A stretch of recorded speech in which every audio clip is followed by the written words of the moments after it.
ससुर का ऊँची महलिया हो, चोरवा लग गई दिन, चोरवा लग गई रात। ससुर के ऊँची महलिया हो, चोरवा लग गई दिन, चोरवा लग गई रात। होत सबेरे ससुर हे लागे, होत सबेरे ससुर हे लागे।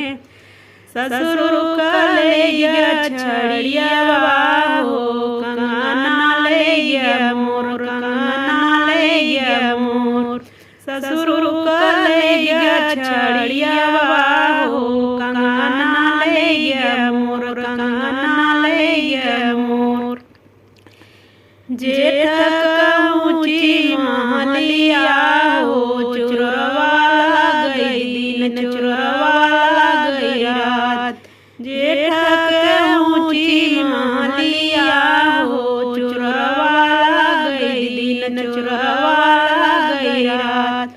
होत सबेरे जेठ लागे, होत सबेरे जेठ लागे। जेठा के लैया घड़ियावा हो, जेठनी लैया मोर, जेठनी लैया मोर। जेठा के लैया घड़ियावा हो, जेठनी लैया मोर, जेठनी लैया मोर। देवरा के ऊँची महलिया हो, चोरवा लग गई दिन, चोरवा लग गई रात।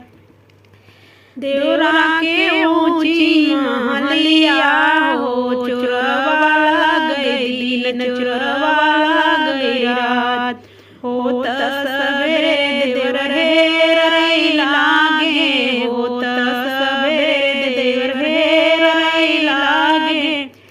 देवरा के लैया मयरिया हो, सासु लैया मोर, सासु लैया मोर।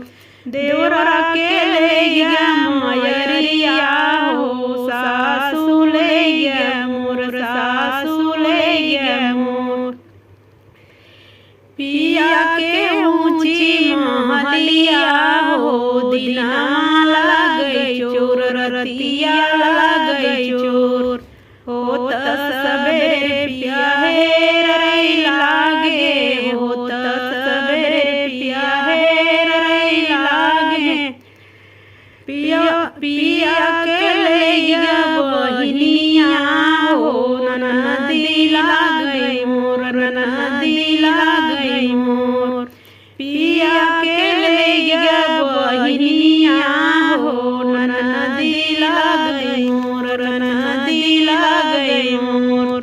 ससुर के ऊँची महलिया हो, चोरवा लग गई दिन, चोरवा